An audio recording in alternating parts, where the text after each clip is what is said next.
everybody should be available for trade except for Steph. Do you think that's slightly biased, spot on, or so wrong?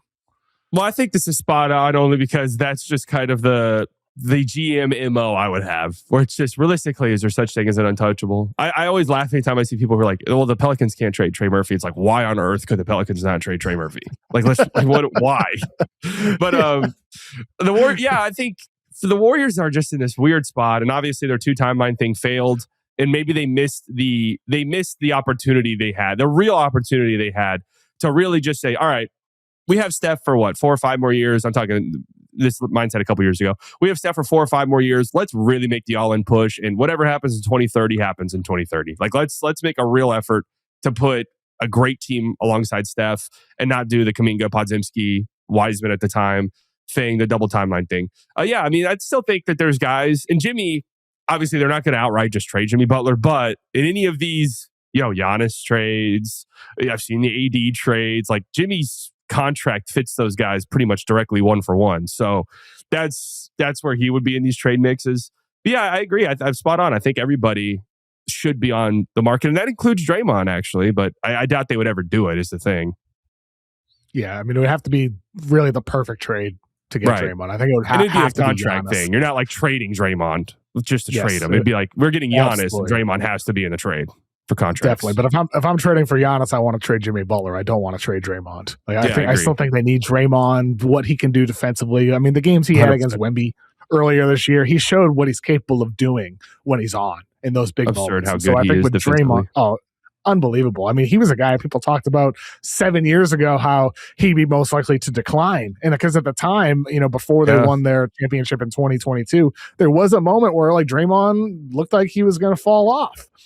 But he returned to an all defensive team level, still on any given night can be a defensive player of the year caliber guy. And so I don't think you can, for all the good and bad things Draymond brings with some of the bad, I don't think you can trade him. I mean, he's part of their success for a decade now, and I think he still is. I would not want to trade him, but he's not untouchable, to your point. So I think that is spot on from Silva that, yes, everybody should be available. And also for Steve Kerr this weekend, kind of a odd weekend. I mean, like he kind of said, screw it. Kuminga, you're out. Moody, less minutes for you.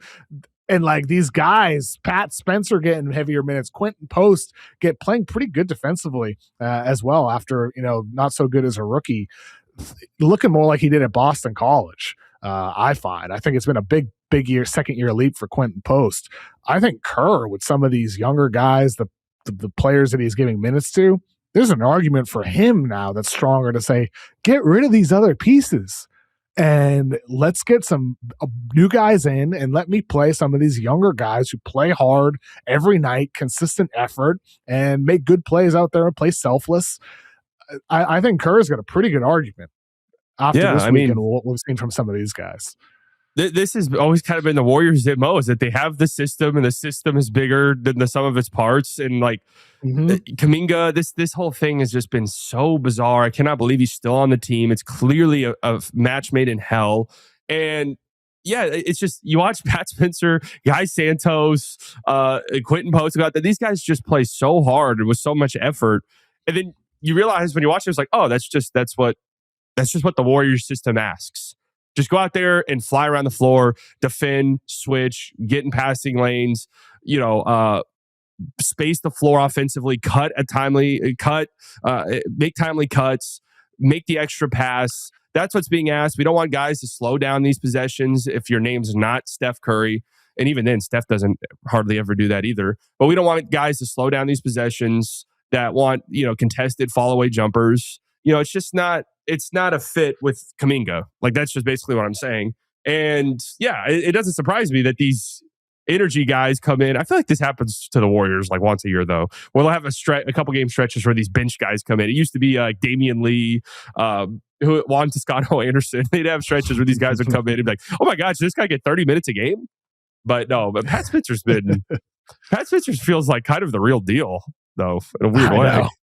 I know he really does. It seems very real. It's just the energy defensively, the quick decisions offensively as a secondary, or not even secondary, but just a guy keeping the ball moving within the flow of the offense, and the shooting from him. He's shooting 44% from three so far this season. Small sample, 12 of 27, but I mean, the dude works his ass off. He was the best lacrosse player in the world, decides to play basketball.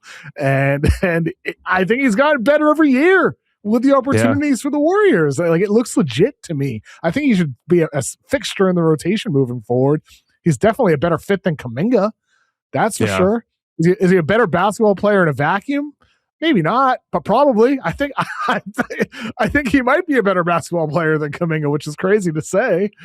Yeah. No, I mean, Kuminga is one of the weirdest players in the league because, obviously there is talent and the size and the athleticism. That's all stuff you can't teach to anybody. Yeah. But then it's just, what is it just how much put does him that matter, though? How much does that matter? Is it what, put him on the Wizards and let him shoot 30 times a game? Like, is that the pathway for him? I don't really know. Like, to me, his size and athleticism. Sometimes I think we value. Yes. Sorry, you continue.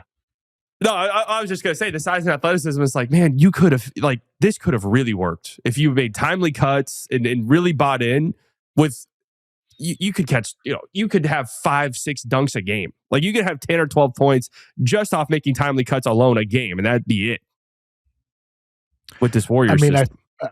I think that's 100% the truth, and that's where, like, I feel like sometimes, like, when we talk about the NBA slightly, it's like obviously these big dunks and highlight plays and all that and everything like that. But sometimes I think, like, we just undervalue what's going on between the ears and how guys read the floor and decisions they make. All the best players in the game, Jokic and Wemby, whether it's Ants or SGA and Stephen Curry and like Brunson, like all like the top 20-ish guys, Şengün and Booker, like Maxey, like all these guys have a mind for reading the floor and making quick decisions.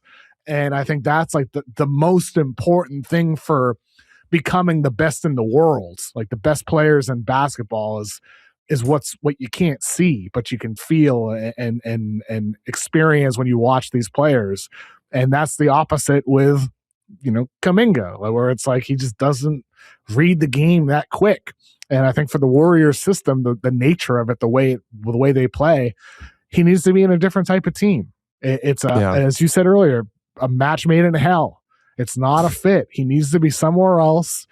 But even then, I think in today's game, man, like, that's valued not just in, to become a star, but it's valued in these rotation pieces as well.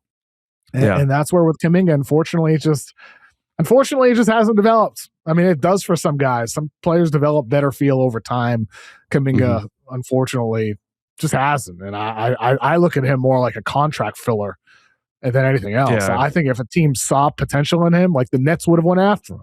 They had cap space to do it. I think one of these, like, sad, crappy, or desperate, or like curious teams would have said, "Oh, we'll go get Jonathon Kuminga this summer," but it didn't happen.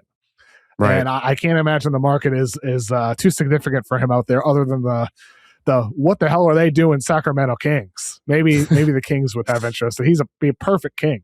Well, that's funny because I actually think that could make sense. Well, not because, like, the Kings. What do you have for your young pieces? Reynaud, is that how you pronounce that? I always pronounce his name wrong. Maxime Reynaud, French center. Maxime Reynaud.